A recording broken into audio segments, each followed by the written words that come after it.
Hello नमस्कार प्यारे विद्यार्थियों, स्वागत है आप सभी का DYS मैथ्स क्लासेज में। तो प्यारे विद्यार्थियों, आज के इस वीडियो लेक्चर में हम बात करेंगे क्लास 12th मैथ्स NCERT के चैप्टर नंबर 1 जिसका नाम है रिलेशंस एंड फंक्शन, यानी कि संबंध एवं फलन।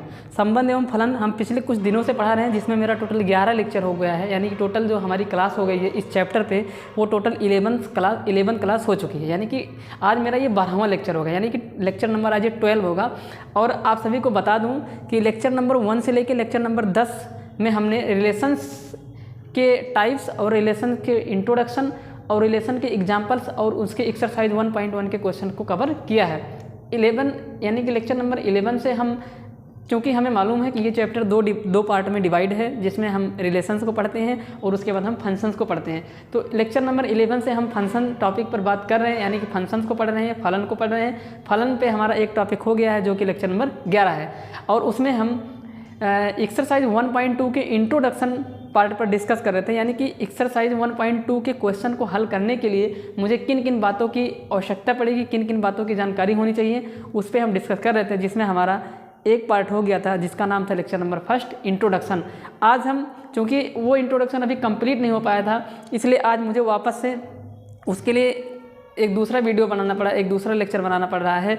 और आज ये होगा लेक्चर नंबर 12, इंट्रोडक्शन ही होगा 1.2 के लिए। और आज के इस वीडियो लेक्चर में हम बात करेंगे 1.2 के कुछ एग्जाम्पल्स, यानी कि 1.2 एक्सरसाइज को करने के लिए कुछ एग्जाम्पल्स जो हेल्प करेंगे वो, और जो इंट्रोडक्शन बचा हुआ पार्ट है उस पर भी आज हम बात करेंगे। तो चलिए स्टार्ट करते हैं। और अगर आप लोग क्लास 12th में हैं तो आप लोग सीरियल वाइज, यानी कि सीरियल वाइज एक लेक्चर के बाद दूसरा लेक्चर, दूसरा के बाद तीसरा, ऐसे देखते आएंगे तो आपको ये चैप्टर एकदम आसान लगेगा, अन्यथा आपको इस चैप्टर में कुछ भी पल्ले नहीं पड़ेगा।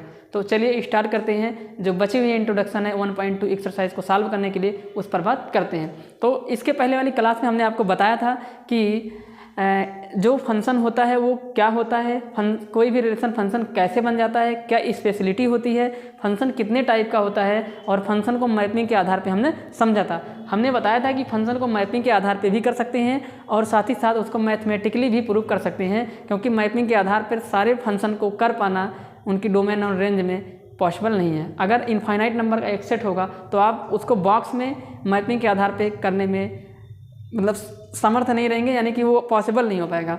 तो आज हम बात करेंगे कि किसी भी फंक्शन को जो 1 ऑन टू या इनटू या मेनी वन जो फंक्शन होते हैं उनको हम मैथमेटिकली गणितीय रूप में किस प्रकार से प्रूव करेंगे कि हाँ ये 1 फंक्शन है कि नहीं है। तो बात करते हैं आज उसी पे हम। तो चलिए स्टार्ट करते हैं। तो आपने पढ़ा था कि फंक्शन जो है वो फंक्शन कितने टाइप का था, तो आप उसमें सबसे पहले आपने पढ़ा था 1 फंक्शन। सबसे पहले आपने क्या पढ़ा था? 1 फंक्शन, 1 फंक्शन। और हम बताए थे कि इनटू, और देखिए जो इनटू फंक्शन होता है और जो ऑनटू फंक्शन होता है दोनों की इंग्लिश हिंदी सेम होती है, उनका आच्छादक फलन बोला जाता है। ठीक है, तो 1 फंक्शन क्या था? हिंदी में बोले थे एकाएकी फलन, एकाएकी फलन।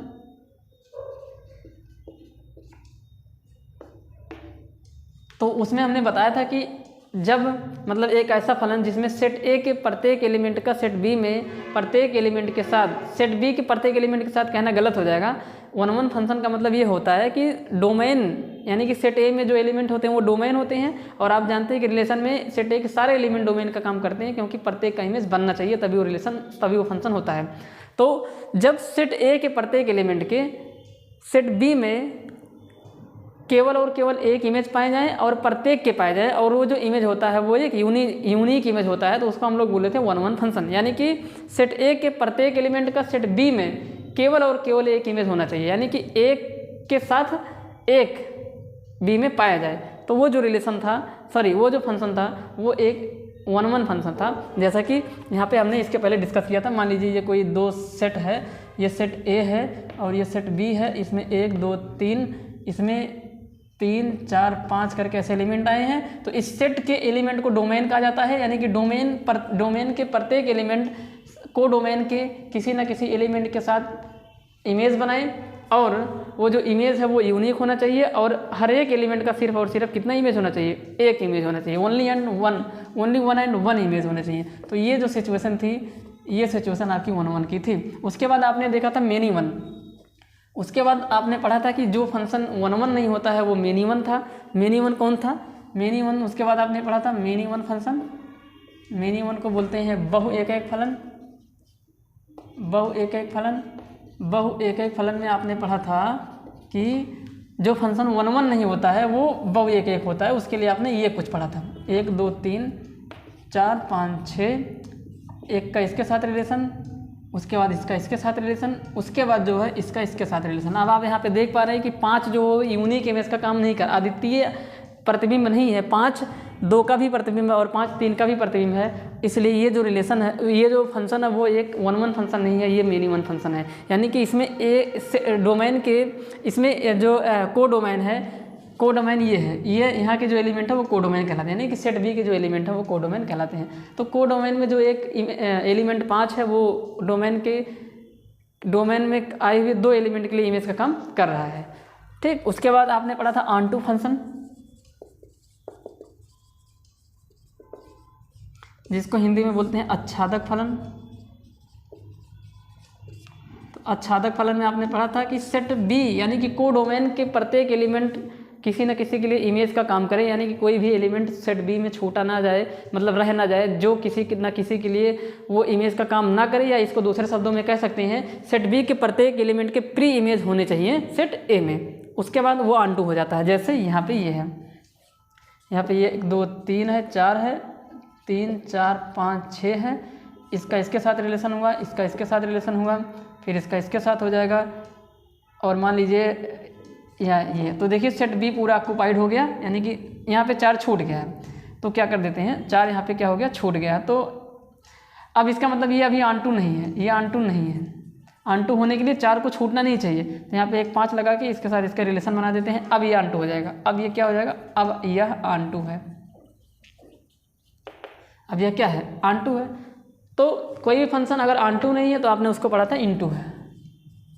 और इनटू कब होगा, जब सेट बी में कोई ना कोई एलिमेंट ऐसा हो जो किसी के लिए इमेज का काम ना करे। जैसा कि ये जो सेट है ये एक इनटू सेट है, इनटू फंक्शन है, सेट नहीं, इनटू क्या है, फंक्शन है, यानी कि आच्छादी फलन है ये, या आच्छादक फलन है ये।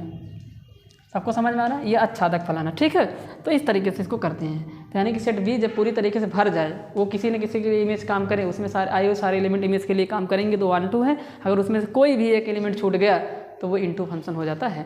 तो ये था मैपिंग के आधार पे। इसके पिछले वाले क्लास में हमने इससे बात किया था। आज की क्लास में हम बात करेंगे कि मैथमेटिकली कैसे उसको हम रिप्रेजेंट करते हैं। तो आइए बात करते हैं मैथमेटिकली कैसे दिखाएंगे कि ये फंक्शन एक ऑनटू फंक्शन है।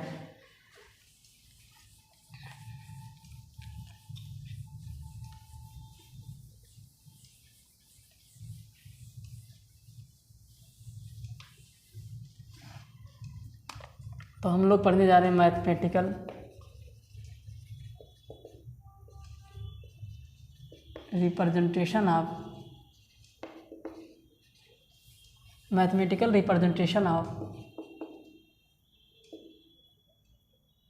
One one function.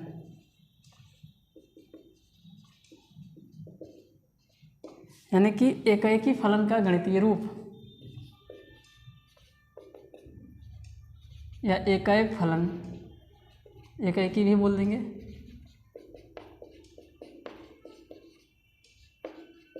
गणितीय रूप या गणित में कैसे उसको, मतलब मैथमेटिकली उसको कैसे प्रूव करेंगे। तो एक चीज़ इसको बताने के पहले मैं आपको वो एक बात बताना चाह रहा हूँ। फंक्शन को दिखाते कैसे, फंक्शन को हमेशा ऐसे लिखेंगे। फंक्शन को हमेशा लिखते हैं,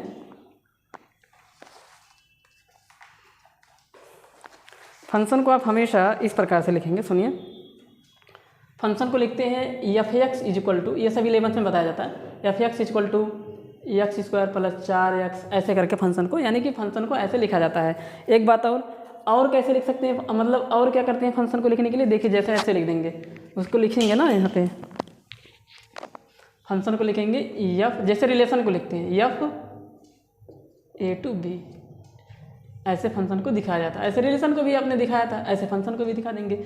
अब यहाँ पे क्या है ना कि ये जो ए है ये आपका डोमेन होगा और जो बी है वो आपका कोडोमेन होगा। ये बात आप याद रखे रहे। पर रिलेशन में ऐसा नहीं था कि ए डोमेन ही था। डोमेन में वही एलिमेंट आते हैं जो जिसका कोई ना कोई इमेज होता है सेट बी में, वही डोमेन के लिए काम करते हैं। और फंक्शन में ये चीज़ तय है, ये फिक्स है कि सेट ए के प्रत्येक एलिमेंट बी सेट ए के प्रत्येक एलिमेंट के लिए बी में इमेज होने चाहिए, तभी वो फंक्शन होगा, अदरवाइज नहीं होगा। इसलिए सेट ए पूरा का पूरा डोमेन का काम करता है फंक्शन में, बट रिलेशन में ऐसा पॉसिबल नहीं है। ऐसा हो भी सकता है और नहीं भी हो सकता। इसलिए रिलेशन में कभी भी ऐसे लिखा गया हो relation on set A to B, तो ये कहना गलत है कि ए डोमेन है और बी को डोमेन है। बी को डोमेन है रिलेशन में बोल सकते हैं, पर डोमेन है इसमें ऐसा बोलना पॉसिबल नहीं है। तो ये गलत है, पर ये सही हो सकता है, या ये सही है ही। पर बी को रेंज बोलना जो है यहाँ पे थोड़ा गलत हो जाता है। रेंज क्या होता है, अब इस पर थोड़ा सा और भी बात करते हैं। डोमेन को हिंदी में बोलते हैं परिसर, नहीं प्रांत, और इसको बोला जाता है परिसर। समझने की कोशिश करें तो फंक्शन में आप अब इसको ऐसे भी बोल सकते हैं कि फंक्शन को लिख सकते हैं डोमेन टू कोडोमेन, आप ऐसे भी कह सकते हैं, इसमें भी कोई बुराई नहीं है। तो यानी कि आप फंक्शन को बोल सकते हैं प्रांत, उसके बाद सह प्रांत, क्या हो जाएगा, सह प्रांत। और एक बात हमने बताई थी कि ऑनटू के केस में जो कोडोमेन होता है वो रेंज के बराबर होता है। रेंज कौन होगा, रेंज वो एलिमेंट का एक सेट होगा जो किसी के लिए इमेज का काम करते हैं, वो रेंज की कैटेगरी में आते हैं। ये सब बातें हो गई थी। एक बात और मैं बताना चाह रहा हूँ। तो कहने का मतलब ये हुआ कि अच्छा यहाँ पे एक बात अच्छे से समझने की कोशिश करिए। जैसे मान लीजिए कोई फंक्शन है f(x) = x² + 4, तो अगर मैं x की जगह पे 1 रख देता हूँ, अगर मैं x की जगह पे 1 रख देता हूँ तो ध्यान से सुनते जाइए। तो इसका मतलब f1 = 1 का स्क्वायर प्लस 4, दोनों पक्षों में x की जगह 1 रख देंगे तो f1 की जो वैल्यू है वो आ जाएगी 1 का स्क्वायर 1 प्लस 4, तो f1 = आ जाएगा 5। अब इस बात को समझने की कोशिश करिए, इसको हम क्या समझते हैं, कैसे रीड करते हैं। इसको बोलते हैं कि फंक्शन की 1 पर वैल्यू, यहाँ पे इसको ऐसे रीड करेंगे, लिखेंगे फंक्शन की यानी कि फलन की 1 पर वैल्यू, फलन की 1 पर वैल्यू कितनी रही होगी, वैल्यू 5 है। ठीक, फलन की 1 पर वैल्यू क्या है, 5 है। इस बात को समझो, यानी कि वो जो फंक्शन दिया गया था उसमें जब x की वैल्यू 1 रखे तो जो फंक्शन की वैल्यू, जो फलन की वैल्यू है वो 5 के बराबर है। अब यहाँ पे ध्यान से समझने की कोशिश करिए। तो किसी भी फंक्शन में ये कोई फंक्शन जो लिखा गया है f(x) = x² + 4x, इस फंक्शन में जो x की वैल्यू होगी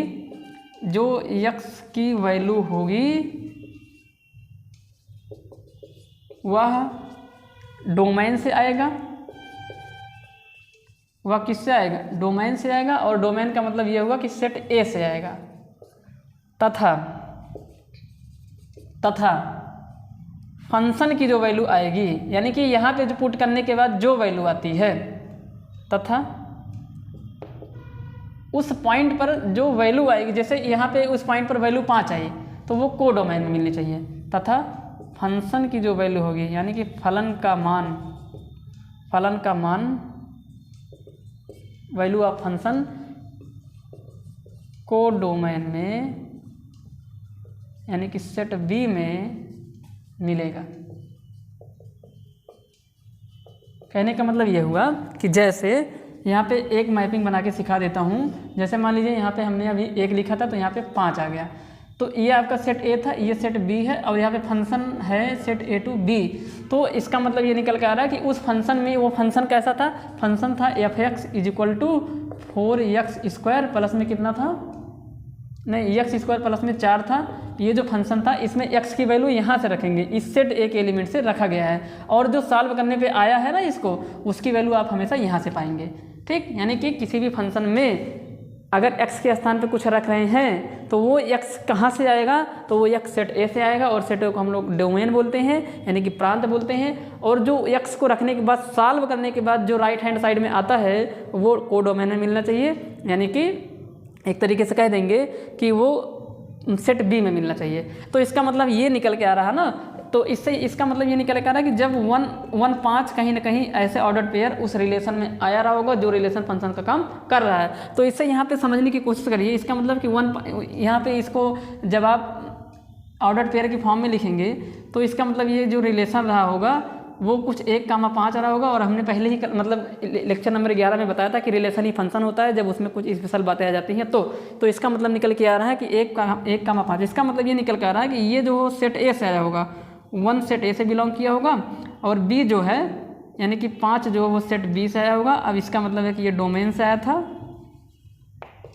ये को डोमेन से आया था। ये 5 कहाँ से आया है, कहाँ पे मिलना चाहिए, को डोमेन में मिलना चाहिए। इस बात को आप समझने की पूरी कोशिश करें। अब इसी बात को ऐसे भी कह सकते हैं, तो फंक्शन में अगर कभी भी 1, 5 ऐसे ऑर्डर पेयर दिखा तो आप तुरंत समझ जाइए कि उस फंक्शन में x बराबर 1 पर वैल्यू कितनी है, 5 है। इसको देख के आप यहाँ से गेस लगाएंगे, गेस का यहाँ से ये राइट ही है, ये बात सही है कि फंक्शन में फलन में, इसका मतलब ये हुआ कि फलन में एट x इक्वल टू 1। अब अगर फंक्शन f(x) बराबर f(x) लिखा होगा तो यहाँ पे x में चलेगा, यहाँ पे y लिखा होगा तो यहाँ पे y में चलेगा। जो x के साथ होगा वही वेरिएबल उधर भी घूमेगा, ये बात याद रखिएगा। अगर यहाँ पे ft लिखा होगा तो उधर t चलेगा। ये सब आपको आना चाहिए। तो 1, 5 जो ऑर्डर पेयर है ना, इसका मतलब ये निकल के आ रहा है कि फलन एट यानी कि इन function at x equal to 1, इस फंक्शन में x बराबर 1 पर फंक्शन की वैल्यू ऑफ फंक्शन जो फलन का मान है वो 5 है। तो इसका मतलब निकल के आ रहा है भैया कि आपका ये x होगा और ये आपका क्या होगा, f(x) होगा। समझने की पूरी कोशिश करें। तो और यहाँ पे समझने की कोशिश करें। अगर यहाँ पे 1, 4 लिखा ना, इसका मतलब ये आपका x रहा होगा और ये आपका क्या रहा होगा, f(x) रहा होगा। और अगर फंक्शन कुछ ऐसा रहा होगा, अगर आपका फंक्शन रहा होगा फंक्शन f(a to b), तो इसका मतलब है कि ये इस a से कौन आया रहा होगा, 1 आया रहा होगा और b में कौन मिल जाएगा, 4 मिल जाएगा। तो पूरी समझने की बात कोशिश करें। तो आप इसी ऑर्डर पेयर को ऐसे भी कह सकते हैं कि ये आपका x है और ये आपका क्या है, f(x) है। इसका मतलब जो ऑर्डर पेयर बनेगा उसमें x, f(x) हुआ होता है। इस बात को भी आप अच्छे से समझने की कोशिश करें। तो x, f(x) है। तो फंक्शन में x की वैल्यू कहाँ से रखेंगे, तो आपका जवाब होगा डोमेन से, प्रांत से। और जो उसको रखने के बाद, सॉल्व करने के बाद जो आएगा राइट हैंड साइड में, वो कहाँ पे मिलना चाहिए, वो आपका मिलना चाहिए सेट बी में, यानी कि को डोमेन में मिलना चाहिए। ये बात मुझे आपको समझानी थी, ये आप समझने की पूरी कोशिश करें।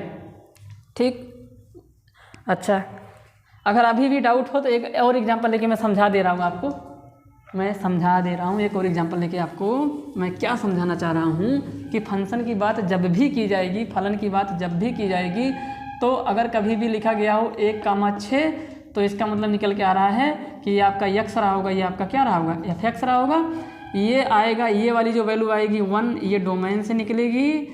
और ये जो f(x) 6 आया है, ये को डोमेन से आया है, यानी कि ये सेट a से आएगा और ये सेट बी से आएगा। ये बात आप अच्छे से दिमाग में नोट किए रहिए। इसका मतलब निकल के आ रहा है 1, 6 का मतलब ये निकल के आ रहा है कि फलन में जब x बराबर 1 रखते हैं तो फलन f(x) की वैल्यू 6 होती है। ये कहने का मतलब हुआ। ठीक, तो उम्मीद किया हूँ, मतलब कोशिश किया समझाने की। अगर आपको समझ में आएगा तो बहुत ही अच्छी बात है, अगर नहीं आ रहा तो आप दोबारा से देखेंगे, समझ में आएगा। अब बात करते हैं mathematical representation of the function 1 function of 1 function, यानी कि जो एक फलन होता है उसका गणितीय प्रूफ कैसे करेंगे, कैसे जान जाएंगे कि ये 1 फंक्शन है, उस पर बात करते हैं। एक बात और मैं आपको बताना चाह रहा हूँ कि आप कहीं भूल तो नहीं गए हैं कि function is the relation, function एक रिलेशन है and relation is the subset of A cross B. And subset जो होता है वो एक सेट ही होता है, और अगर सबसेट एक सेट है तो सेट में एलिमेंट कभी भी रिपीट नहीं करते हैं। इस बात को आप अच्छे से अपने दिमाग में रखिए। और अभी इसकी जस्ट ज़रूरत पड़ने वाली है कि सेट में कभी भी एलिमेंट रिपीट नहीं करते हैं। कहने का मतलब ये हुआ ना कि 1, 1, 2, 3 ऐसे अगर कभी भी लिखा गया हो और इधर लिखा जाए 3, 4, 5, 5, तो ये पूरी तरीके से क्या है, गलत है। क्योंकि यहाँ पे 1 2 बार लिखने की कोई भी ज़रूरत नहीं है, क्योंकि ये सेट ए को दिखाता है और ये सेट बी को दिखाता है, और सेट में कभी भी एलिमेंट रिपीट नहीं करते हैं। आप इस बात को अच्छे से समझने की कोशिश करें। ये कहीं ना कहीं अभी इसका जस्ट यहाँ पर यूज होने वाला है। ठीक है, अब आते हैं मैथमेटिकल प्रूफ पे। देखिए, तो उसमें ये कहा गया कि आप जानते हैं कि जैसे 1 के लिए आपने जाना कि यहाँ पे लिख देंगे प्रत्येक सेट ए के प्रत्येक अवयव का सेट ए, या इसी को बोलते हैं डोमेन यानी कि प्रांत। सेट ए के प्रत्येक एलिमेंट को अवयव बोलते हैं। प्रत्येक एलिमेंट्स का सेट बी में यानी कि को डोमेन में, अरे यहाँ कहाँ लग गया, को डोमेन में सिर्फ और सिर्फ सेट ए के प्रत्येक एलिमेंट का सिर्फ और सिर्फ व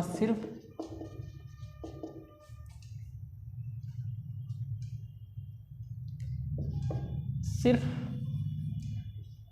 एक इमेज होनी चाहिए।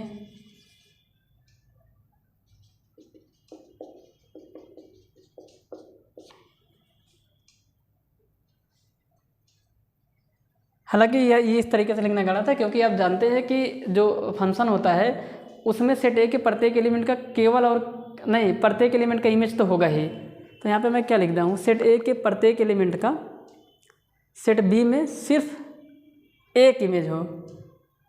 एक इमेज तो होगा ही, फंक्शन की यही डेफिनेशन है। सेट ए के एक एलिमेंट का एक ही इमेज होगा, ऐसा नहीं कि उसके दो इमेज हो जाएंगे, तो डेफिनेशन ही नहीं फॉलो कर पाएगा फंक्शन की। तो सिर्फ एक इमेज लिखना गलत है। तो यहाँ पे क्या लिखेंगे, ये इतनी लाइन मिटा देते हैं। सेट ए के प्रत्येक एलिमेंट्स का सेट बी में यूनिक एंड डिस्टिंक्ट इमेज होनी चाहिए। यूनिक एंड डिस्टिंक्ट इमेज होनी चाहिए।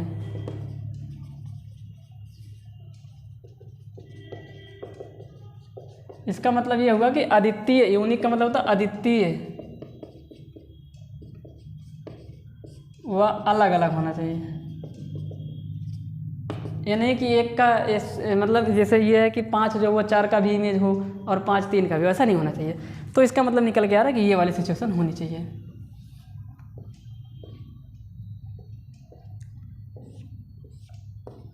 ऐसे करके आना चाहिए। अब यहाँ पे क्या करते हैं, मैथमेटिकली कैसे इसको रिप्रेजेंट करेंगे। तो मैथमेटिकली देखिए कैसे करते हैं। अगर हम चाहें तो एक ही लाइन में बता दें इसको, पर समझाने की कोशिश कर रहे हैं। गणितीय रूप में देखिए ध्यान से, यहाँ पे बना देते हैं एक ये बॉक्स।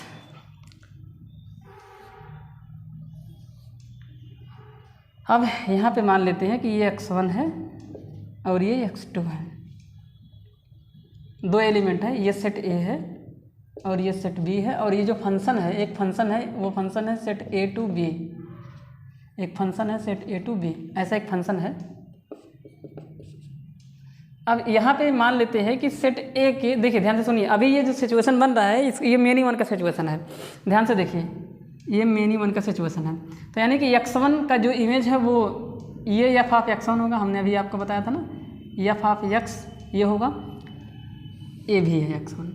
तो इससे क्या पता चल रहा है, ये 1 1 तो है नहीं, ये 1 1 है क्या, नहीं है। तो मैं क्या करता हूँ, ध्यान से सुनिए, अगर मैं फंक्शन इस सेट ए में आए हुए दो एलिमेंट x1 और x2 पर फंक्शन की वैल्यू बराबर दिखा देता हूँ, इससे यही तो मतलब निकल के आ रहा है भाई। इसका क्या मतलब निकल के आ रहा है, अगर ये वाला फिगर बना हुआ तो आप इससे क्या समझ पा रहे हैं, आप यही समझ पा रहे हैं कि फंक्शन की x1 पर जो वैल्यू है वही x2 पर भी है। यानी कि इससे ये मतलब निकल के आ रहा है कि यहाँ पे x1 और x2 अगर दो अलग अलग नंबर होंगे तो उनका एक ही इमेज बना है, वो मान लीजिए 3 है। यानी कि 3 इमेज है x1 का भी, 3 इमेज है x2 का भी। इसका मतलब यहाँ पे जो f ऑफ x1 की वैल्यू है वो f ऑफ x2 के क्या है, बराबर है। तो इसको मिटा देते हैं, इससे यही तो पता चल रहा है। इसका मतलब निकल के आ रहा है कि f ऑफ x1 बराबर है f ऑफ x2। समझने की कोशिश करिए, इस चित्र से आपको क्या समझ में आ रहा है। ऐसे ही कुछ बना होगा, यही तो सिचुएशन रहा होगा। अगर मैं एक तीर लगाता हूँ, मान लो यहाँ पर लिख दिया 3 और यहाँ पर लिख दिया 4, तो यहाँ पर 5 लिखूँगा, तो यही वाली सिचुएशन बनेगी। तो इसका मतलब है कि फंक्शन की 3 पर वैल्यू भी 5 है और 4 पर वैल्यू भी कितनी है, 5 है। इसका मतलब फंक्शन की 3 और 4 पर जो वैल्यू है वो इक्वल है। तो इसी प्रकार से फंक्शन की x1 और x2 पर वैल्यू कितनी है, ये देखिए ना, f of x1 equal to f of x2 का मतलब ये हुआ कि फंक्शन की x1 पर वैल्यू और फंक्शन की x2 पर वैल्यू दोनों सेम है। यही इसका मतलब निकल कर रहा है। चित्र में भी यही सिचुएशन बन रही है। अगर यहाँ पे 5 लिख दूँ तो 5, यानी कि देखिए अभी इसके जस्ट पहले हमने आपको समझाया था ना कि दूसरे वाले बॉक्स में फंक्शन की वैल्यू आती है और वो फंक्शन की वैल्यू किस पॉइंट पर निकाला गया है, वो पॉइंट आपको पहले वाले बॉक्स यानी कि सेट ए में मिलेगा, यानी कि डोमेन वाले में मिलेगा। तो इसका मतलब है कि x1 पर फंक्शन की वैल्यू जो है वही x2 पर भी है। तो मैं अब यहाँ पे ध्यान से समझो, अगर मैं ये प्रूफ कर दूँ या मैं यहाँ पे ये बता दूँ, किसी भी तरीके से प्रूफ कर दूँ कि x1 x2 दोनों आपस में कैसे हैं, बराबर हैं, तो यहाँ पे अगर मैं लिख दूँ कि अगर x1 बराबर हो जाए x2 के, x1 x2 के क्या हो जाए, बराबर है, यानी कि जितनी वैल्यू x1 की है उतनी ही x2 की भी है। अगर मैं x1 को 3 ले रहा हूँ तो x2 को भी 3 लूँगा। तो अगर x1 x2 बराबर है तो ये अब ये चित्र ऐसे बन जाएगा। ध्यान से देखिए, अगर मैं x1 और x2 को बराबर लिख दूँ तो ये चित्र कैसे बन जाएगा। तो x1 की जगह x1 ही रहने दीजिए, जहाँ पे x2 लिखा वहाँ पे भी कितना लिख देंगे, x1, क्योंकि x1 x2 बराबर है तो इस x2 के प्लेस से भी कितना लिख दिया, x1 लिख दिया। तो फंक्शन की x1 और x2 पर दोनों पर वैल्यू सेम थी, तो यहाँ पे भी x1 एफ ऑफ x1 ही होगा बराबर एफ ऑफ x2।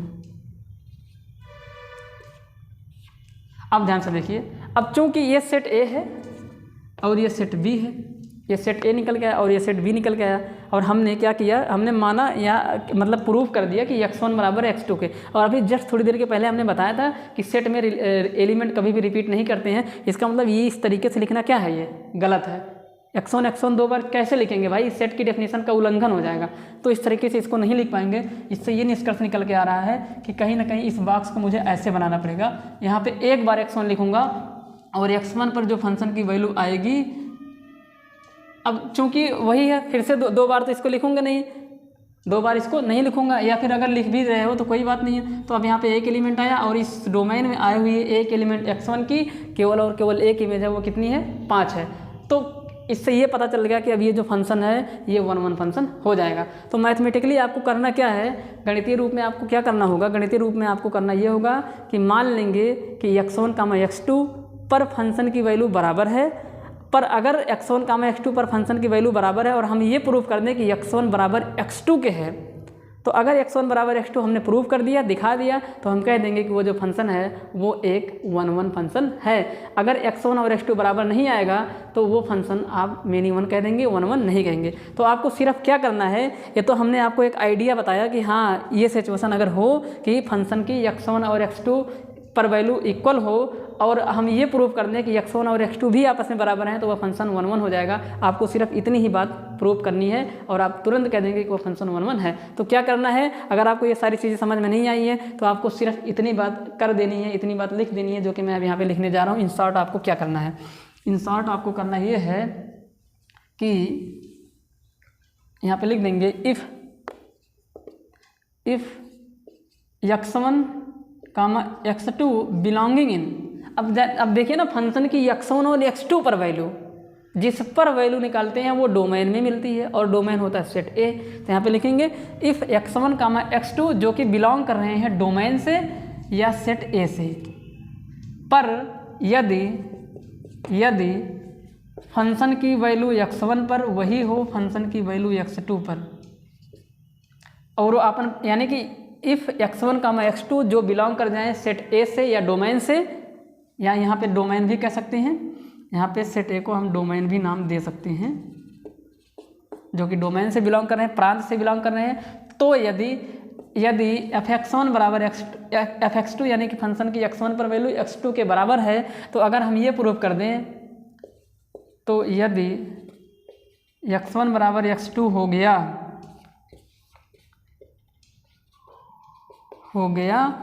तो जो फलन है, तो जो फंक्शन है वो 1 1 फंक्शन होगा।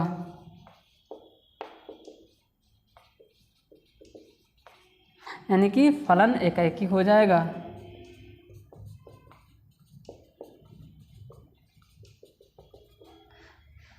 तो आपको सिर्फ इतनी बातें 1 1 के लिए प्रूव करनी होती है, बस इतनी बातें आप 1 1 के लिए प्रूव कर देंगे। माना कि x1 x2 जो कि डोमेन से बिलोंग कर रहा है, if x1 comma x2 belonging in a domain and if f of x1 is equal to f of x2 and we prove x1 is equal to x2 then we can say that the given function is one function। ठीक, ये करना है आपको। बस आपको हमेशा x1 और x2 मान के चलना होगा कि माने x1 और x2 इस डोमेन से बिलोंग कर रहे हैं। उसके बाद लिखेंगे f of x1 is equal to f of x2। उसके बाद हम f of x1 देखिए फंक्शन आपको दिया होगा, उसी में आपको उसी फंक्शन आपको दिया गया होगा, उसी में आपको x1 और x2 x की जगह पे प्रूव कर देना है, मतलब पुट कर देना है। और आप देखेंगे कि अगर x1 x2 बराबर हो गए तो हम कह देंगे कि 1 1 है, अगर x1 x2 बराबर नहीं हुए तो हम कह देंगे कि 1 1 नहीं है। अब इसी चीज़ को जो है अभी हम एग्जाम्पल के माध्यम से समझने की कोशिश करते हैं। दूसरी बात यह है कि अब दूसरा अगर हमें कभी दिखाना हो जाए तो इसमें आप लोग नोट कर लीजिएगा, आपको इसमें सिर्फ इतनी बातें नोट करनी है, यही वाली बात आपको नोट करनी है। अब अगर आपको कभी भी 1 1 दिखाना हो, सॉरी ऑन2 दिखाना हो, ऑन2 को मैथमेटिकली कैसे दिखाते हैं, तो ऑन2 को मैथमेटिकली उसे दिखाने का कोई वो नहीं है, पर अगर कभी भी ऑन2 को मैथमेटिकली दिखाना है तो आप क्या करेंगे, जैसे मान लेते हैं कि fx बराबर 4x दिया गया है, आपको क्लास 11 में बताया गया था। अच्छा यहाँ पे देखिए ध्यान से, जब fx बराबर 4x दिया गया था तो x की वैल्यू जब रखते थे, आप अच्छा समझने की कोशिश करिए, क्लास 11 में आपको बताया गया था ना कि fx को आप y भी कह देंगे, y is equal to 4x भी बोल सकते हैं इसमें। अब आप x, अब यहाँ पे y की वैल्यू किस पे डिपेंड है, x पे, यानी कि x की वैल्यू अगर आप चेंज करेंगे तो y की वैल्यू चेंज होगी। और क्लास 11 में फंक्शन के लिए डोमेन की डेफिनेशन भी अलग बताया था कि set of values of x for on which the given function is define, यानी कि x की तमाम वे सभी मानों का एक संग्रह जिन पर कोई भी फंक्शन परिभाषित है, वह जो संग्रह होगा, वह जो समुच्चय होगा, वह डोमेन कहलाता है। ऐसा क्लास 11 में बताया गया था। जैसे मान लीजिए यहाँ पे समझने की कोशिश करिए कि यहाँ पे x की क्या क्या वैल्यू रखी जा सकती है जिससे ये जो फंक्शन है वो परिभाषित हो, डिफाइन हो, तो वो x की उन सभी वैल्यूओं का एक सेट जो होगा वही डोमेन कहलाता है। ऐसा फंक्शन में आपको समझना है, यही डोमेन की डेफिनेशन है फंक्शन के लिए। तो यहाँ पे x की वैल्यू कुछ भी रखेंगे, आप y की वैल्यू जरूर पाएंगे। फंक्शन की वैल्यू परिभाषित है, इसका मतलब निकल के ये आता है कि y की भी कुछ ना कुछ वैल्यू आए, और वो जो वैल्यू हो इनफाइनाइट ना हो। ऐसा ना हो कि कहीं मतलब कि उसकी कोई वैल्यू नहीं, मतलब वो उसका कोई आइडिया नहीं है, क्या इनफाइनाइट अपरिभाषित घोषित कर दिया गया है, यानी कि उसका कोई भी आइडिया नहीं, ये कितना नंबर लिखा गया, ये क्या लिखा गया, तो इनफाइनाइट नहीं आना चाहिए। तो यहाँ पे आप देखिए, ध्यान से समझने की कोशिश करें। यहाँ पे प्रत्येक x की वैल्यू के लिए, प्रत्येक x की वैल्यू के लिए fx या जिसको y भी कहते हैं, y की वैल्यू पॉसिबल है, वैल्यू क्या है, पॉसिबल है। तो इसका मतलब ये हो जाएगा कि x की कोई भी वैल्यू रख दीजिए दुनिया का, यानी कि कोई भी रियल नंबर रख दीजिए, पॉसिबल है। ये रियल नंबर के लिए पढ़ा जा रहा है, फिर से बता दें हैं। यहाँ पे इमेजिनरी नंबर के लिए कोई भी नंबर, ये देखिए पॉलिनोमियल है, पॉलिनोमियल आप क्लास 10 में पढ़े हो, पॉलिनोमियल में जो वेरिएबल होता है, वेरिएबल की वैल्यू एक रियल नंबर होनी चाहिए बस, ठीक है। तो ये कहने का मतलब होगा, ये नहीं कि आप यहाँ पे इमेजिनरी नंबर ला के दें। यहाँ पे इसका मतलब निकल के आ रहा है कि x की कोई भी वैल्यू रखिए, y का मान जरूर आएगा। तो इसका मतलब है कि फंक्शन डिफाइन है x की प्रत्येक वैल्यू के लिए। तो अगर मैं इसमें डोमेन की बात मैं करता हूँ तो जो डोमेन होगा वो कुछ और नहीं, डोमेन इसका रियल नंबर होगा, वास्तविक संख्या होगी। अब ऑन2 को प्रूव करने की बात कर रहे हैं, तो इसके लिए क्या कर देंगे, हमेशा आपको हमने बताया कि ये जो fx की इसको y कह देंगे, तो y is equal to 4x। तो अभी हमने क्या देखा था, यहाँ पे x की वैल्यू चेंज कर रहे थे तो y की वैल्यू मिल रही थी। अब ऑन2 में क्या करेंगे, हाँ ऑन2 में देखिए ये y बराबर 4x लिखा गया, इसका मतलब है कि y की वैल्यू है ये। अगर वेरिएबल अकेले एक साइड में होता है इक्वल के, तो इसका मतलब उसकी वैल्यू निकली गई है, उसकी वैल्यू साफ सुथरी निकले ऐसा जरूरी नहीं है, किसी वेरिएबल के टर्म में भी निकल सकती है। तो यहाँ पे समझने की कोशिश करिए, यहाँ पे y की वैल्यू 4x है। अब ऑन2 प्रूव करने के लिए क्या करेंगे, x की वैल्यू निकाल लेंगे y के टर्म में। तो यहाँ से ज़रा मुझे बताइए x बराबर क्या होगा, तो आप लोगों का जवाब होगा 4/y/4। अब यहाँ पे y की वैल्यू चेंज करेंगे और देखेंगे क्या x की वैल्यू आ रही है, क्योंकि y की वैल्यू चेंज करने पे x की वैल्यू देखेंगे। तो जिस y के लिए x डिफाइन होगा, जिस x के लिए जिस y के लिए ये x डिफाइन होगा, अगर प्रत्येक के लिए होगा, यानी कि यहाँ पे कहने का मतलब ये हुआ कि क्या उसमें कोई छूट रहा है, अगर कोई छूट रहा हो तो 1 2 नहीं होगा, अगर प्रत्येक के लिए है तो 1 2 हो जाएगा। खैर इसका इस तरीके से करना भी सही है, या फिर मैं अभी बताऊंगा ऑन2 की डेफिनेशन ही वहाँ पे लगा दीजिए। ऑन2 की डेफिनेशन के अकॉर्डिंग सेट बी के प्रत्येक एलिमेंट का कुछ ना कुछ प्री इमेज होना चाहिए। प्री इमेज क्या होना चाहिए? होना चाहिए। ठीक ठीक। अगर और डाउट हो तो आप यहाँ पे ध्यान से देख के बताइए। 5,1 का क्या मतलब हुआ? 5,1 का मतलब हुआ कि ये जो है वो इमेज है। ये क्या है? इमेज है। ये क्या है? प्री इमेज है। तो इसका मतलब ये हुआ। और ऑन टू की डेफिनेशन कहती है कि सेट बी के प्रत्येक एलिमेंट का प्री इमेज होना चाहिए। ठीक। तो अगर कोई भी छूट जाएगा तो इसका मतलब वो ऑन टू नहीं है। चलिए अब एग्जाम्पल के माध्यम से इसको बताने की कोशिश करते हैं। ऑन टू के लिए एक बार फिर से बता दे रहे हैं, आपको क्या करना होगा, एक्स की वैल्यू निकाल देनी है वाई के टर्म में, और इनटू के लिए ये वाली सिचुएशन आपको निकालनी होगी। ठीक। x1 x2 दो नंबर मानेंगे और उस पर फंक्शन की वैल्यू निकालेंगे, इक्वल करके निकालेंगे, और हम प्रूव कर देंगे कि अगर हमने प्रूव कर दिया कि x1 x2 बराबर है तो वह फंक्शन एक 1 फंक्शन होगा, अदरवाइज नहीं होगा। आइए एग्जाम्पल के माध्यम से इसको और अच्छे से समझने की कोशिश करते हैं। एक बात और, फंक्शन हमेशा डोमेन टू को डोमेन डिसाइड होता है। डोमेन का मतलब है फंक्शन में x1 x2 की वैल्यू यहाँ से आएगी तो जो वैल्यू निकल के आएगी वो यहाँ मिलनी चाहिए बस। ठीक। चलिए अब बात करते हैं एग्जाम्पल की। एग्जाम्पल देखनी, हालांकि इसको बहुत ज़्यादा मतलब डीप समझाने की कोशिश कर दिया, यहाँ पे समझने की कोशिश करिए। अगर ये दोनों आपस में बराबर हो जाएंगे तो इस तरीके से लिखना गलत, आप सभी जानते हैं। ठीक। इस वजह से इसको एक बार लिखा जाएगा, इसको मिटा देंगे फिर तो हम कह देंगे कि एक एलिमेंट का एक ही वैल्यू है। दो बार मतलब इसके सेट ए के एक एलिमेंट का एक ही इमेज है, और जब ऐसा होता है तो 1 1 हो जाता है। तो x1 बराबर x2 कहीं है तो नहीं, ऐसा मुझे चेक करना पड़ेगा। चलिए अब बात करते हैं एग्जाम्पल की। एग्जाम्पल के माध्यम से आप समझिए कैसे 1 1 को हम चेक करते हैं विदाउट एनी मैपिंग।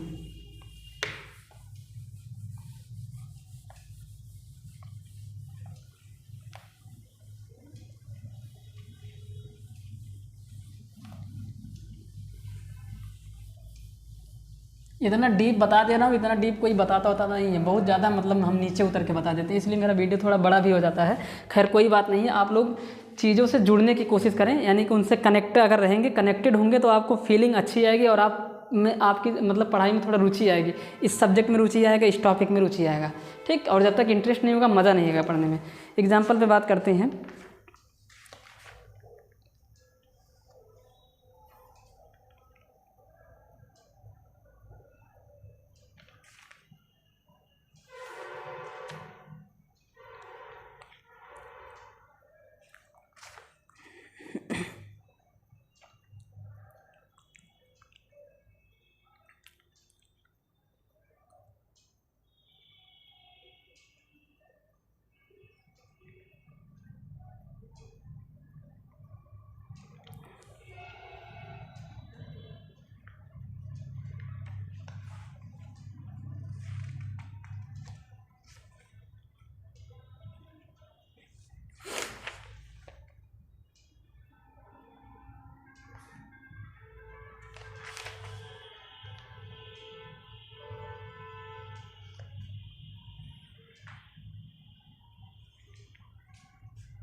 तो एग्जाम्पल के लिए हम क्या करते हैं ना, एक्सरसाइज 1.2 के जो है क्वेश्चन नंबर 2 पे डिस्कस कर देते हैं, वो एग्जाम्पल के लिए ज़्यादा बेटर होगा। या फिर जो है एग्जाम्पल नंबर 8 देख लेते हैं, एग्जाम्पल नंबर 8 को समझाते हैं। एग्जाम्पल नंबर 8,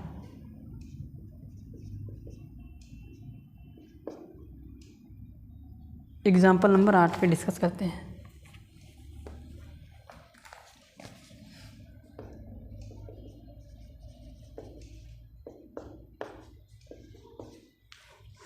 क्वेश्चन कह रहा है कि सो दैट द फंक्शन, अब एक फंक्शन दिया गया है, फंक्शन कुछ दिया गया है n टू n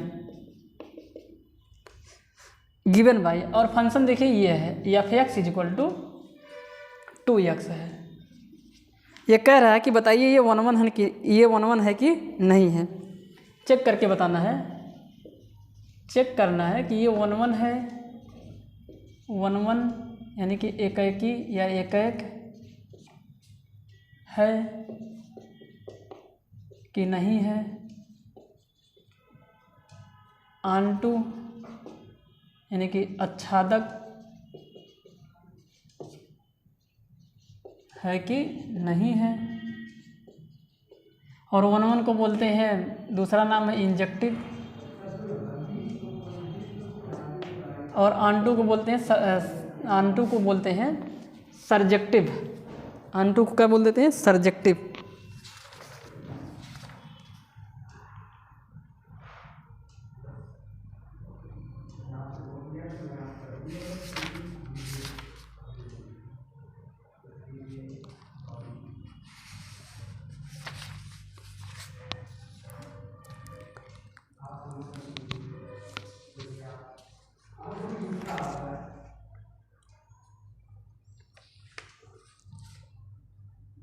ठीक, ऑन2 को क्या बोलते हैं? सर्जेक्टिव।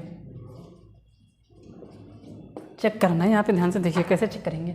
तो यहाँ पे समझिए, फंक्शन को थोड़ा सा समझा देते हैं। ये फंक्शन है, तो फंक्शन कैसे डिफाइन है? Natural number two natural number. इसका मतलब निकल के आ रहा है कि ये डोमेन है और ये आपका कोडोमेन है, यानी कि डोमेन जो है वो प्राकृतिक संख्या है और कोडोमेन भी क्या है? प्राकृतिक संख्या।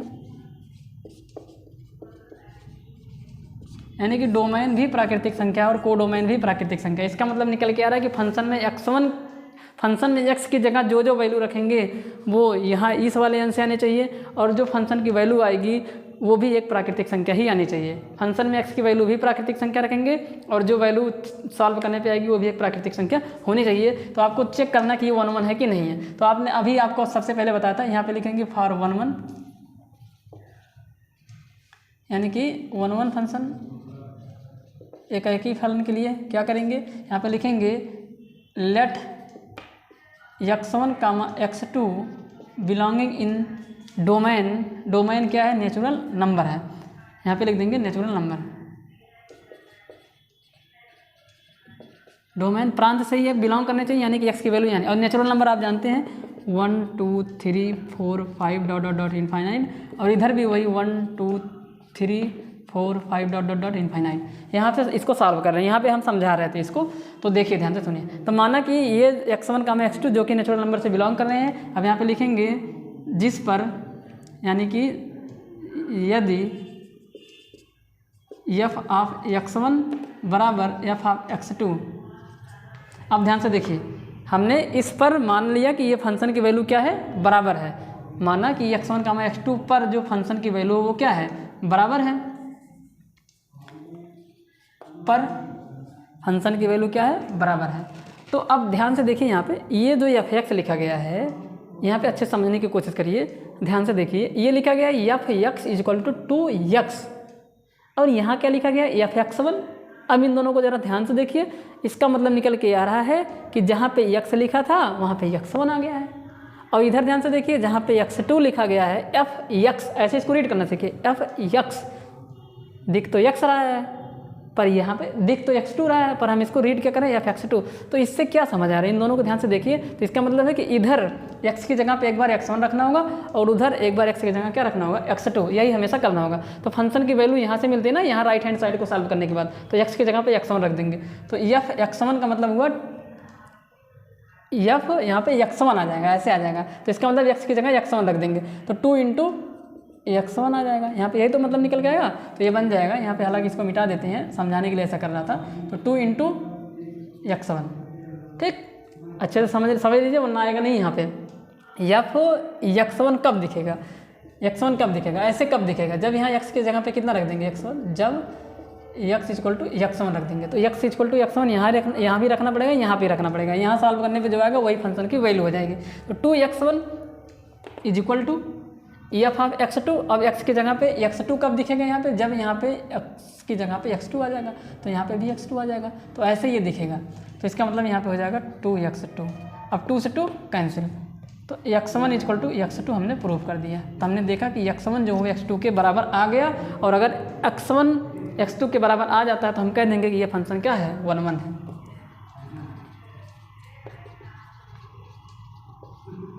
Hence function is 1 1। अतः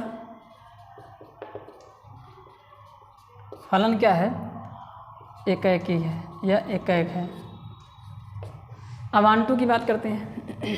ऑन2 की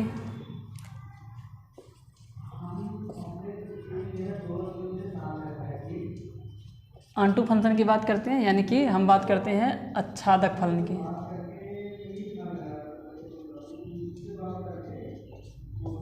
आच्छादक फलन में क्या करेंगे, आच्छादक फलन में हम जो है दिखा देंगे, बॉक्स के माध्यम से समझने की कोशिश करते हैं।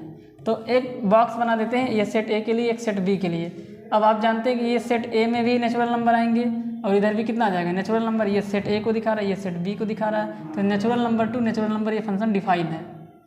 तो इसका मतलब इधर आएगा 1 2 3 4 5 और इधर कितना आ जाएगा, इधर आ जाएगा 1 2 3 4 और कितना आ जाएगा 5।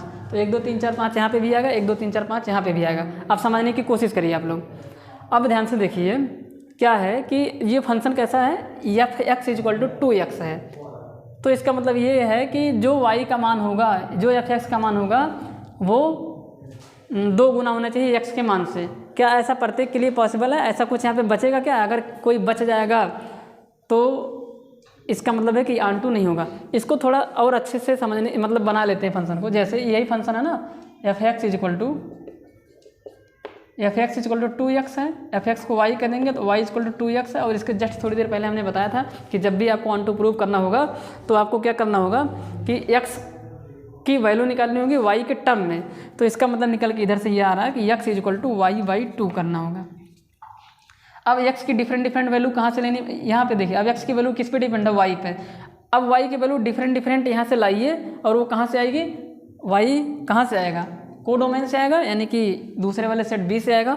यहाँ पे वैल्यू उठा के रखेंगे। क्या प्रत्येक y के लिए प्रत्येक x मिल रहा है? अगर प्रत्येक y के लिए प्रत्येक x मिल रहा है, इसका मतलब निकल के आ रहा है कि प्रत्येक एलिमेंट के लिए सेट बी के प्रत्येक एलिमेंट के लिए सेट ए में कोई ना कोई प्री इमेज है। तो देखिए अब x की वैल्यू 1 रखेंगे तो ये हो जाएगा 1/2। तो x इक्वल टू 1/2। अब आप ध्यान से देख के बताइए क्या 1/2 इसमें बिलोंग करेगा? इसमें बिलोंग नहीं कर रहा है। तो इसका मतलब निकल के आ रहा है कि जब x की वैल्यू 1 रखा, तो y की वैल्यू कितनी आ गई 1/2। और 1/2 इज़ नॉट बिलोंग, नहीं गलत हो जाएगा यहाँ पे। जब y की वैल्यू 1/2 रखा था, एक सेकेंड मिस्टेक हो रहा है। हमने बोला कि y इक्वल टू 2x, तो इसका मतलब x इक्वल टू y/2। यहाँ पुट कर देंगे, यहाँ पे y की वैल्यू चेंज करेंगे, x की वैल्यू आती रहेगी। पुट y इक्वल टू 1 पर, यानी कि कोडोमेन में एक एलिमेंट 1 जो है क्या उसका प्री इमेज है इन डोमेन ए। तो उसके लिए y की वैल्यू 1 रखा तो x की वैल्यू कितनी आ गई 1/2। और 1/2 सेट b में बिलोंग नहीं कर रहा है क्योंकि वो नेचुरल नंबर नहीं है। Is not belonging in n, यानी कि जब y की वैल्यू 1 हुई तो x की वैल्यू जो आई वो सेट ए में बिलोंग नहीं कर रही है। तो इससे ये पता चल रहा है कि ये जो फंक्शन है वो ऑनटू फंक्शन नहीं है। यानी कि अब यहाँ पे इस बात को अच्छे से लिख देंगे। यहाँ पे लिखेंगे for element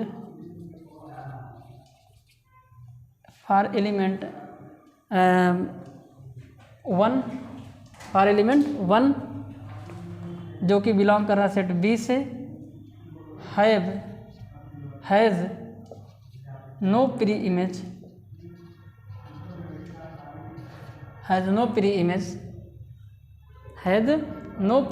in set B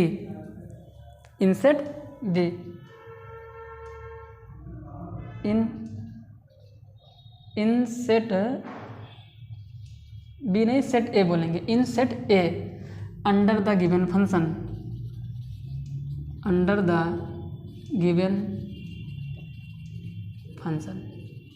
तो इस फंक्शन के लिए सेट बी में एक एलिमेंट 1 है जिसका कोई भी प्री इमेज सेट ए में नहीं पाया जा रहा है, इसलिए ये जो फंक्शन होगा वो ऑनटू नहीं होगा। हेंस नॉट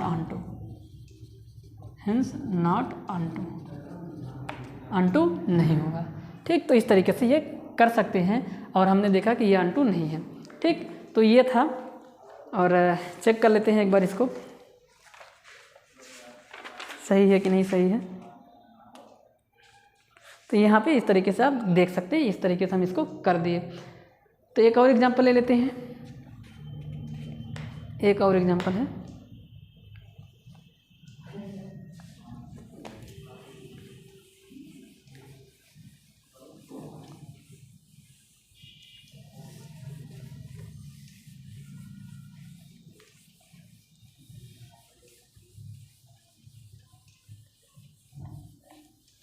एक और एग्जांपल है, एग्जांपल नंबर है इसमें 11, एग्जांपल नंबर 11।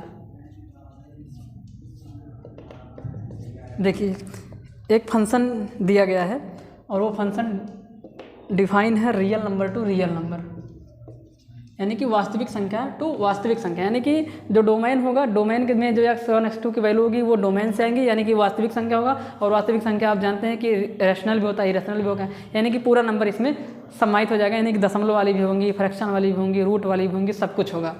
ठीक, और जो y की वैल्यू आएगी वो भी सब कुछ पॉसिबल है, बस रूट के अंदर माइनस नहीं होना चाहिए। ठीक, अब इससे फंक्शन क्या डिफाइन मतलब डिसाइड है, फंक्शन f(x) = x² है। तो सबसे पहले 1 1 फॉर 1 1, यानी कि एकाएक के लिए क्या करेंगे, माना x1, x2 दो एलिमेंट हैं जो कि इस डोमेन से बिलोंग कर रहे हैं, belong in real number, bracket में लिख देंगे डोमेन से, ये आपका डोमेन होगा, यहीं से x1 x2 की वैल्यू उठेगी, यहीं से रखी जाएगी, और ये आपका कोडोमेन होगा। x1 x2 की वैल्यू फंक्शन में जब रखोगे जो वैल्यू आएगी वो यहाँ मिलनी चाहिए, अगर नहीं है तो इसका मतलब मैटर ख़राब है। आप समझिए, अब यहाँ पे लिखेंगे जिस पर f of x1 = f of x2, आपको हमेशा x1 x2 मान के चलना होगा, और हम बताएंगे कि x1 और x2 पर फंक्शन की वैल्यू बराबर है। अब अगर हम ये प्रूव कर दें कि x1 x2 भी बराबर है तो वो 1 1 हो जाएगा। अब देखिए f ऑफ x1 क्या होगा बताइए, f ऑफ x1, अब x1 कब दिखेगा यहाँ पे, ध्यान से देखिए, यानी कि x की जगह x1 रख देना, फंक्शन में x की जगह x1 रख देंगे, जब यहाँ पे x1 आ जाएगा तो वो x1 दिखे लगेगा, तो इसका मतलब x की जगह x1 रख देना है। तो जब x की जगह x1 रखेंगे तो ये x1 का स्क्वायर हो जाएगा, तो इसका मतलब ये हो जाएगा x1 का स्क्वायर बराबर f ऑफ x2। अब ये f ऑफ x, ये आपका यह है f ऑफ x, और ये x² के बराबर है, तो ये ऐसे कब दिखेगा, ऐसे तब दिखेगा। इससे ये पता चल रहा है कि x की जगह पे क्या पुट कर दिया गया है, x2, तो इधर भी कर देंगे, तो x2 का क्या है, होल स्क्वायर, x2 का स्क्वायर, तो ये x2 का क्या है, स्क्वायर। अब x1 स्क्वायर = x2 स्क्वायर अगर है, यानी कि दो अलग अलग नंबर है उनका स्क्वायर बराबर है, तो दो अलग अलग नंबर के स्क्वायर अगर बराबर हैं तो क्या वो दोनों नंबर भी बराबर हैं, अगर ऐसा है, अगर बराबर हो जाएंगे तो 1 1 होगा, अगर नहीं होंगे तो 1 1 नहीं होगा। तो दो नंबर के स्क्वायर अगर बराबर है तो वो दोनों नंबर बराबर हों ऐसा ज़रूरी नहीं है। जैसे अगर आप यहाँ पे x1 की जगह पे 2 रख देते हैं और x2 की जगह पे -2 रख देते हैं, तो रख के देखिए आप लोग, तो x1 का स्क्वायर यानी कि 2 का स्क्वायर 4 आया, x2 का स्क्वायर यानी कि -2 का स्क्वायर, ये भी कितना आ गया 4। तो इसका मतलब है कि x1 का स्क्वायर x2 के स्क्वायर के अगर बराबर है तो x1 और x2 बराबर हो, ऐसा पॉसिबल नहीं होगा। तो इसका ये मतलब निकल के आएगा। अब यहाँ पे आप समझ लीजिए, कभी भी अगर आपको मिले x1 स्क्वायर = x2 स्क्वायर, तो आपने देखा कि x1 की वैल्यू 2 है, x2 की वैल्यू -2 है, फिर भी उनका स्क्वायर बराबर है, इसका मतलब निकल के आ रहा है कि x1 is not equal to x2। तो क्या है फिर, x1 = प्लस माइनस x2, यानी कि जब कभी भी x1 स्क्वायर = x2 स्क्वायर होगा तो हमेशा ये सिचुएशन बनेगी x1 = प्लस माइनस x2, हमेशा नहीं बनेगी, वो डिपेंड करेगा रियल नंबर के लिए, रियल मतलब वो डिपेंड करेगा डोमेन के लिए। डोमेन क्या है, अगर डोमेन नेचुरल नंबर होगा तो नेचुरल नंबर में x2 की वैल्यू -1 -2 रख ही नहीं सकते हैं, तब तो ऐसा होगा, अदरवाइज ऐसा नहीं होगा। तो यहाँ से ये पता चल रहा है कि यहाँ पे आप ये कह सकते हैं, यहाँ सिर्फ x1 = x2 नहीं हो रहा है, यानी कि दो नंबर के स्क्वायर अगर बराबर हैं तो वो दो नंबर बराबर हो भी सकते हैं और नहीं भी हो सकते हैं, पर 1 1 के लिए सिर्फ बराबर होने चाहिए, नहीं वाला कोई सिचुएशन नहीं होना चाहिए। यहाँ पे देखिए, अगर आप दोनों नंबर को, यानी कि 2 इधर भी रख देंगे, 2 इधर भी रख देंगे, -2 इधर रख देंगे, -2 इधर रख देंगे, तो भी स्क्वायर मतलब उनका स्क्वायर बराबर आएगा। पर अगर एक तरफ माइनस रख देंगे, अगली तरफ प्लस रख देंगे, स्क्वायर तो बराबर आ रहा है, पर ये दोनों नंबर आपस में बराबर नहीं है।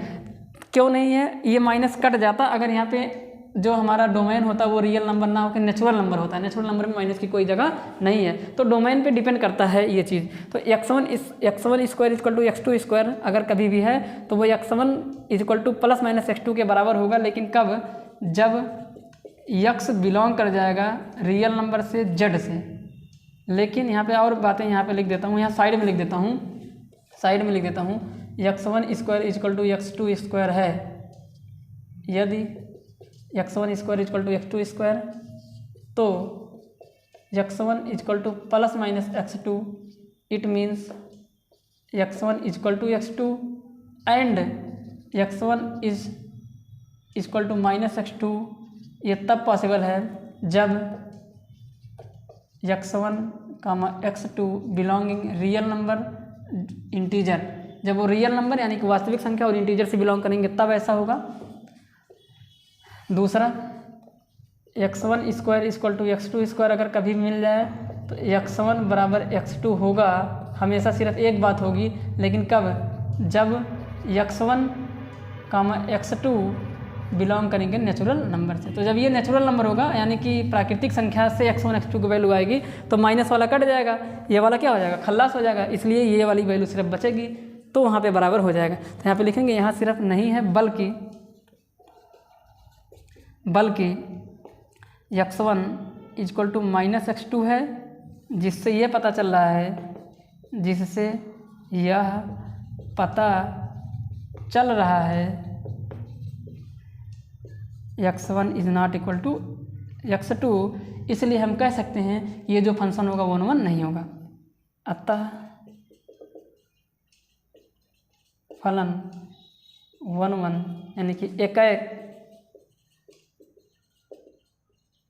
नहीं होगा, ये फलन एकाएक नहीं होगा। ठीक, तो इस तरीके से हम कह सकते हैं। हालांकि ये सारी बातें हमने आपको समझाने के लिए किया, तो इसको मिटा देते हैं, आपको सिर्फ इतना ही करना है।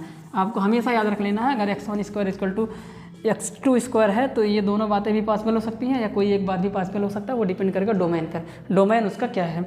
ठीक, तो इस तरीके से इसको करते हैं, तो ये 1 1 नहीं हुआ। अब बात करते हैं ऑनटू की, ऑनटू है कि नहीं है। ऑनटू को फिल करते हैं मैपिंग के द्वारा, मैपिंग के द्वारा फिल करो। देखिए मैपिंग के द्वारा फिल करेंगे ऑनटू को कैसे, देखिए ये हो जाएगा, ये हो गया, ये सेट ए है, ये सेट बी है, और सेट वो है रियल नंबर का सेट और ये भी है रियल नंबर का सेट। तो इसका मतलब है कि इसमें 0 भी आएगा, -1 आ गया, -1/2 आएगा, 3 आ जाएगा माइनस में, इधर 1 2 3 आगे पीछे लिख दीजिए, कैसे भी लिख दीजिए, कोई दिक्कत नहीं है। और एक आध दो नंबर लिख देते हैं, 3.5 लिख देते हैं। इधर देखिए 0 हो गया, माइनस में 1/2 हो गया, 3.5 माइनस में हो गया, माइनस में 4 हो गया, 2.5 हो गया, 3 हो गया, माइनस में माइनस नहीं प्लस इधर कर देंगे, इधर 5 हो गया, 5/4 हो जाएगा। ऐसे तमाम सारे नंबर हैं जो कि अब यहाँ ध्यान से देखिए, यहाँ पे फंक्शन क्या है, f(x) equal to x square, f(x) equal to x square, और फंक्शन में जो x की वैल्यू आएगी वो यहाँ से आएगी। आप जानते हैं कि यहाँ से x की प्रत्येक वैल्यू के लिए यहाँ पे y में नहीं मिल पाएगा। क्यों? ध्यान से देखिए, अब ये जो चूँकि फंक्शन की वैल्यू जो भी होगी वो पॉजिटिव आएगी। क्यों? क्योंकि जब x की वैल्यू यहाँ से उठा के रखेंगे तो ये किसी के लिए इमेज का काम नहीं करेगा। जितने माइनस वाले नंबर हैं वो किसी के लिए इमेज का काम कहाँ से कर पाएंगे? क्यों? कैसे कर पाएंगे बताइए? यहाँ पे हो ही नहीं पाएगा। क्यों? क्योंकि अगर यहाँ पे वैल्यू आप रखेंगे तो उसका स्क्वायर करेंगे, और स्क्वायर करने पे जो निगेटिव वाली वैल्यू वो क्या हो जाएगी? पॉजिटिव हो जाएगी। इसका मतलब ये निकल के आ रहा है, ठीक है। अब देखो हमने बताया कि फंक्शन देखिए क्या, function f(x) equal to x square है। इसका मतलब है कि x की वैल्यू यहाँ से रखेंगे तो जो वैल्यू आएगी वो इमेज का काम करेगी, पर ये जो माइनस वाले सारे नंबर ना वो छूट जाएंगे। क्यों? क्योंकि जब यहाँ पे x की वैल्यू देखिए -3 रखिए तो 9 आ गया, -1 रखिए 1 आ गया, तो ये -4 और का ये सब छूट जाएंगे, ये किसी के लिए इमेज का काम नहीं करेंगे। तो यहाँ पे लिखेंगे, सीधा सीधा लिख देंगे, तो इसका मतलब ये किसी के लिए अगर इमेज का काम नहीं करेंगे तो इसका मतलब ये इनका कोई प्री इमेज भी नहीं होगा, क्योंकि माइनस वाले सारे नंबर छूट जाएंगे ना भाई। फंक्शन की वैल्यू यहाँ पे मिलेगी ना, और यहाँ पे जो भी नंबर आएगा उसका स्क्वायर जब यहाँ से उठा के रखेंगे तो उसका स्क्वायर हमेशा क्या होगा? पॉजिटिव होगा। तो सीधा सीधा यहाँ पे लिख देंगे, यहाँ पे लिखेंगे -4 जो कि कोडोमेन का एलिमेंट है, जिसका जो, या ऐसे बोल देंगे, जो प्री इमेज का काम नहीं कर रहे हैं, जो इमेज का काम नहीं कर रहा है, इमेज जो यहाँ पे लिखेंगे -4 जो कि एलिमेंट है, जो कि कोडोमेन का एलिमेंट है, कोडोमेन का एलिमेंट है जो सेट ए के किसी भी, जो सेट ए के यानी कि डोमेन के, सेट ए लिखने का मतलब हुआ डोमेन, डोमेन के किसी भी एलिमेंट के लिए इमेज का काम नहीं कर रहा है। इमेज यानी कि प्रतिबिंब का काम नहीं कर रहा है, या कि ये इमेज नहीं है सेट ए के किसी भी एलिमेंट का, किसी के एलिमेंट का काम नहीं कर रहा है, इसलिए फंक्शन ऑनटू हो जाएगा, यानी कि आच्छादक होगा। क्योंकि आच्छादक की डेफिनेशन यही है कि सेट बी में कोई भी एलिमेंट छूटना नहीं चाहिए, सब किसी न किसी के इमेज हो, पर -4 किसी का इमेज नहीं है, इसलिए छूट जा रहा है। -4 क्या, माइनस के सभी नंबर किसी के इमेज नहीं होंगे, और हमें तो सिर्फ एक चाहिए, अगर एक भी छूटा तो वो ऑनटू नहीं है, इसलिए ऑनटू नहीं। अगर ये ऑनटू नहीं है, इसको इंग्लिश में कैसे लिखेंगे? इंग्लिश में इसी बात को अगर मुझे लिखना पड़ जाए तो ऐसे लिखेंगे -4 बिलोंगिंग इन सेट बी, या यहाँ पे लिख देना codomain, codomain has no pre image, no pre image, has no pre image in set A domain, या इन डोमेन कह देंगे। यहाँ पे लिखेंगे -4 belonging in the domain has no pre image in codomain, hence under the function, यहाँ नीचे लिख सकते हो under the function f(x = x²), hence not onto, अतः ऑनटू नहीं है, यह फंक्शन ऑनटू नहीं है, क्योंकि ऑनटू में कोई भी सेट बी का एलिमेंट छूटे ना, वो किसी न किसी के लिए इमेज का काम करे। यहाँ तो सब कुछ छूट रहे हैं माइनस वाले, हमें एक चाहिए, तो इस वजह से जो है ये ऑनटू नहीं है। तो इस तरीके से हम जो है दिखा सकते हैं किसी भी फंक्शन को 1 है कि नहीं है बाई मैथमेटिकल, यानी कि गणितीय रूप में दिखा सकते हैं। यहाँ पे अगर आपको समझ में नहीं आया होगा तो मैं एक्सरसाइज के जब क्वेश्चन करवाऊँगा वहाँ पे और क्वेश्चंस की प्रैक्टिस करवाऊँगा, तो आपको वहाँ पे ज़रूर समझ में आएगा। तो आज की क्लास यहीं पे ख़त्म हो जाती है, और इंट्रोडक्शन विद एग्जाम्पल हमने इस लेक्चर में आपको समझाने की पूरी कोशिश की। अब हमारा जो अगला लेक्चर होगा उसमें हम एक्सरसाइज 1.2 के क्वेश्चन पर डिस्कस करेंगे, उनको सॉल्व करवाएंगे। तो मेरे वीडियो को लाइक, शेयर और सब्सक्राइब करें, अपने दोस्तों में शेयर करें, ताकि उनको भी मेरे वीडियो का जो लाभ है वो मिल सके। और मैं इस चैनल के माध्यम से आपको क्लास 12th के इंग्लिश और हिंदी दोनों मीडियम, चाहे वो यूपी बोर्ड हो चाहे CBSE बोर्ड हो, पूरा का पूरा फुल कंप्लीट कोर्स करवाऊँगा। और आप लोग आइए, हमसे जुड़िए और सीक्वेंस वाइज पढ़ते चले जाइए, आपको मैथ्स बिल्कुल भी आसान लगेगी। आज के लिए बस इतना ही, धन्यवाद।